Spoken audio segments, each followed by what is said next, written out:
had been replaced by the very ruthless Theo Paphitis, whose favourite line proved to be, I'd rather stick pins in my eyes than invest in you, which I thought was a bit of a nasty thing to say. Just say no thanks. Being on set was like being in a soup of supersized, sort of highly competitive alpha male egos. And plus, of course, certain members of the panel by now had their hair thatched, their face lifted and their teeth white. So it was all becoming very sort of Hollywood. And not many people realise this, but over 100 hours are filmed, which are edited down to just the 5 hours or so to make each series of Dragon's Den. So it became obvious after we'd seen the first series that, you know, if you wanted to be in that 5 hours, you had to be really, you know, on performance to get in your soundbite in. And so the dragons started to compete with one another, you know, to see who could give the most amusing soundbite or the most nasty soundbite, you know, just to get their maximum share of airtime. And I just really started to feel the show was shifting away from helping entrepreneurs, you know, on their business journey to just sort of individual dragons trying to boost their individual fame. And I think also the spontaneity of the show was lost because all of the entrepreneurs coming into the den knew exactly what to expect and really playing up to the cameras at one end of the extreme, really wacky and mad, and at the other end sort of bursting into tears and doing all this emotional stuff. You know, in a bid to sort of maximise their chances of not being left on the cutting room floor.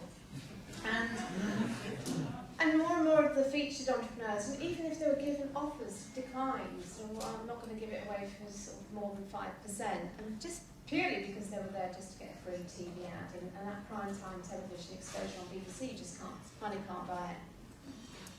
And of course, the time it was taking to film the show, as well as all the associated publicity and all the emails I was receiving, you know, all the time from being on Dragon's Den, they were a huge diversion of my energy away from my company, Red Letter Days. But you know, the whole Dragon celebrity experience sort of sucks you up, doesn't it? And you know, it was far more enjoyable to be this sort of diva dragon than my day job at Red Letter Days, which by every day that went on, it's just becoming more and more stressful. And by the third filming block in July 2005, you know, things had reached a real crisis point with Red Letter Days. A refinancing deal that we'd been working on just fell through at the 11th hour, actually on the 7th of July. And the guy, it's a funny story, the chairman of the company that was going to do a joint venture with us and bring us into his group and help us, and said that we would survive through and refinance us under his wing. He put the reason down. He was a bit of a Julius Caesar, this guy, and he sort of put the reason for withdrawing from the deal down to the fact that his wife had bought a pot of Rachel's organic forbidden fruit yogurt in the fridge, and he'd opened the fridge and seen Rachel's forbidden fruit, and that was what told him the deal. And it was just absolutely bizarre. So anyway, you know, and I was 8 months pregnant at the time. I was just under so much pressure, you know, literally we were running out of cash. We were running out, well, we had 3.3 million, we couldn't get our hands on it. We were running out of the cash we did have. I was under so much pressure, there was no way I could not continue to film the show because I was under contract. And so during that last block of filming, every evening, and bear in mind we were there from 8 till like 6 or 7 at night, every evening I was going straight from the set to emergency meetings in the city, face still full of TV makeup, desperately trying to corral a new refinancing deal, and you know, it was just emotional, exhausting and emotionally draining. And at one meeting I remember just completely breaking down in tears, black mascara running in channels down my face, and just like all the men, just totally aghast. You know, in my heart, I just realised that my company was slipping away from me, and that there was nothing that I could do to save it. And as you can imagine, I fought tooth and nail to save my business. You know, it's my baby. I fought tooth and nail to save it during those last weeks and months, calling on every piece of help imaginable, praying to God, you know, calling on the universe, sending out cosmic orders right left and centre. And, you know, despite all of that faith and hope, you know, there does sort of come a point when you know that the plane is going to crash. And that point came for me on the 28th of July 2005. And I remember the day well because I'd given birth to my fourth son just 3 days earlier. And the press had got hold of the story that the company was in trouble. The newspapers were full of speculation. And of course, in that situation, you're desperately trying to keep confidence going. But when it gets into the press, it's very difficult. And, you know, I went straight from this sort of everything's fine interview with the Sunday Times, direct into an emergency meeting with our insolvency advisors to discuss what should be done. And I remember it well because I had the husband and baby in tow. I had to leave the meeting twice in response to sounds of baby crying to go and breastfeed on the reception sofa.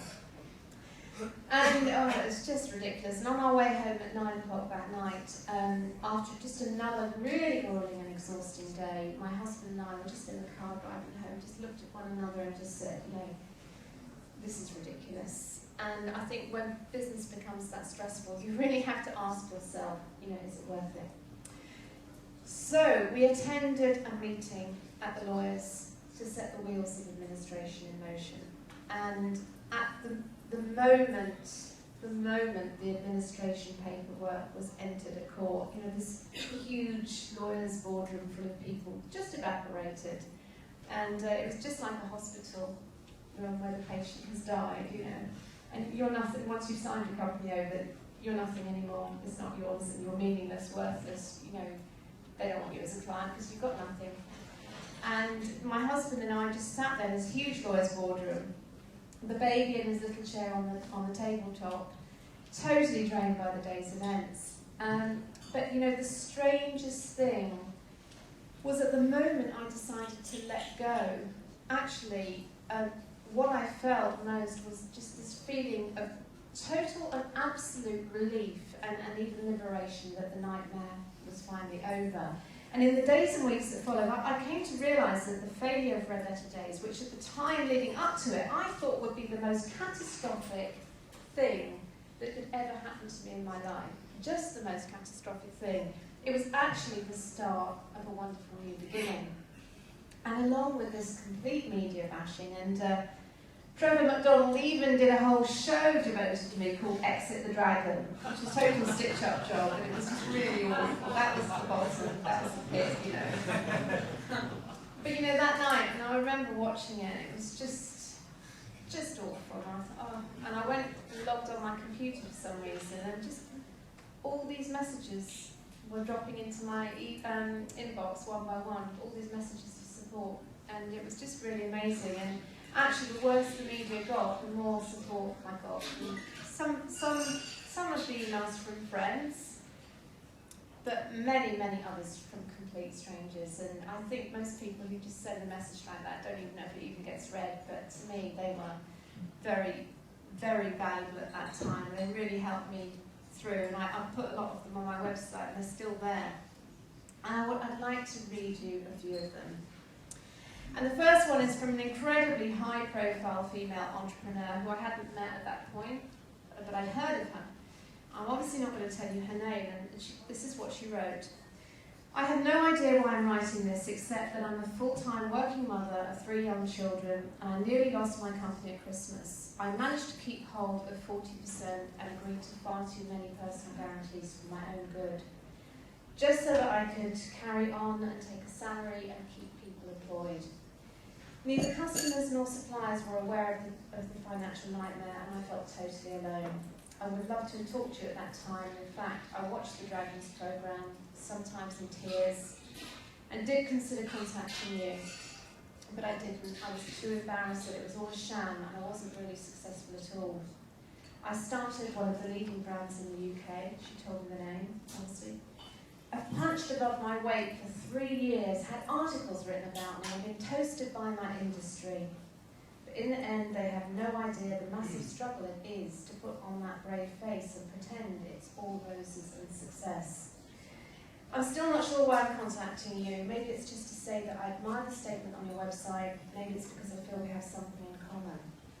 Maybe it's because I know you have a newborn baby and you feel like